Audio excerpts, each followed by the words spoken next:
Hello, this is Robert McMurray. This time, let's talk about artificial limbs. Prosthetics has been around for thousands upon thousands of years, uh, but the more recent ones has been looking more realistic. And as far as robotics is concerned, combining prosthetic technology with humanoid robotics can help create what some people might call Android. Several companies like OpenBionetics work hard to use 3D technology to make prosthetic limbs for people who need it and don't have a lot of money. As several people know, the most popular is the Hero Arm, which can do some items that a regular hand or arm can do. And we are getting closer to the point where it's going to be harder to tell between an actual arm and a prosthetic or a robotic hand or arm. And that's basically the goal.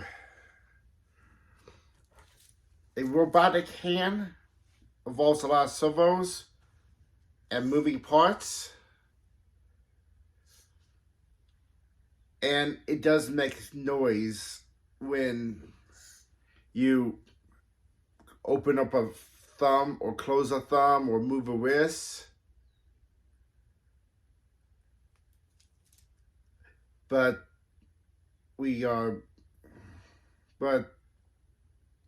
an artificial layer of skin might help reduce that noise.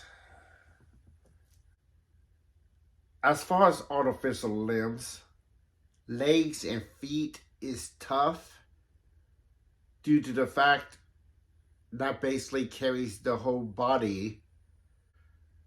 But several companies is developing ways to get around that.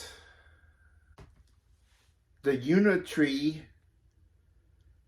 and Tesla is two companies that is making bipedal walking robots with good success. And NVIDIA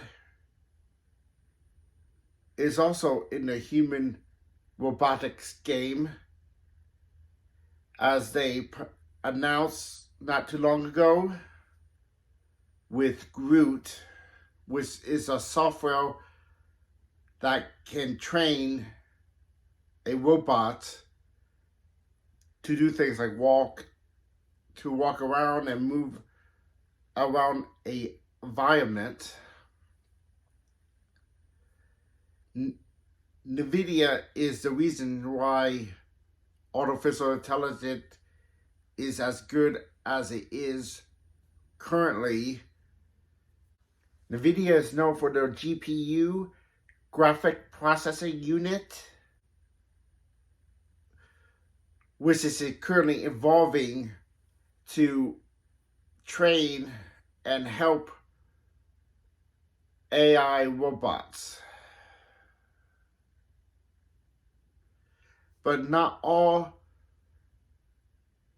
robotics will cost your arm and a leg.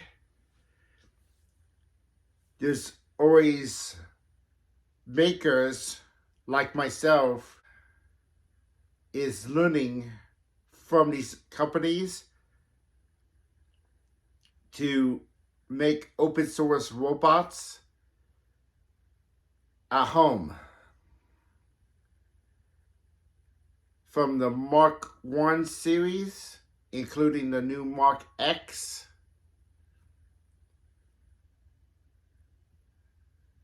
all the way to InMove, among others.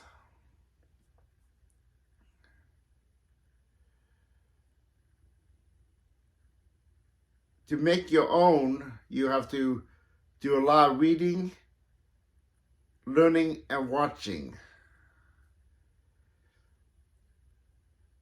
You could design your own parts to 3D print, or there's some of these websites where you could go and download, like InMove, where you could go download the parts to put together, or the Mark I, for a fee, you can go and download the body of the Mark I. And if you want a manual to help you, they do, the maker of Mark I does have a book with how he made his Mark I. But since then, he has gone to the Mark II and the Mark X.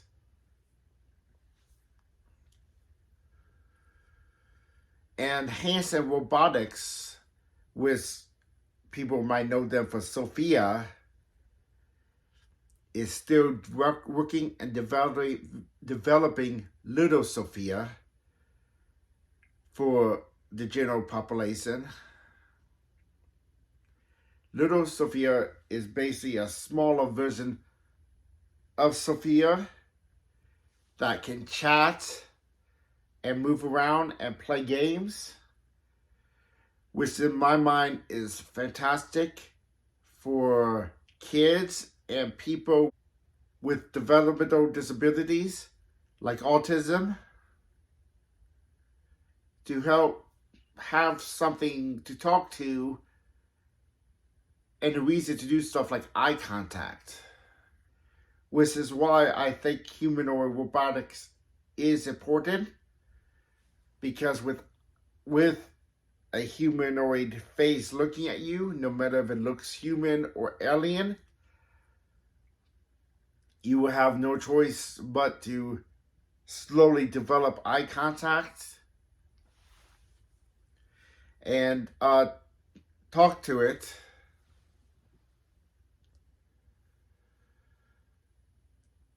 And most of the programs and software that you use in a humanoid will let it learn from talking to you or from its environment. Thank you for watching, and I'll be uploading more videos more frequently. If you like what you saw, please donate.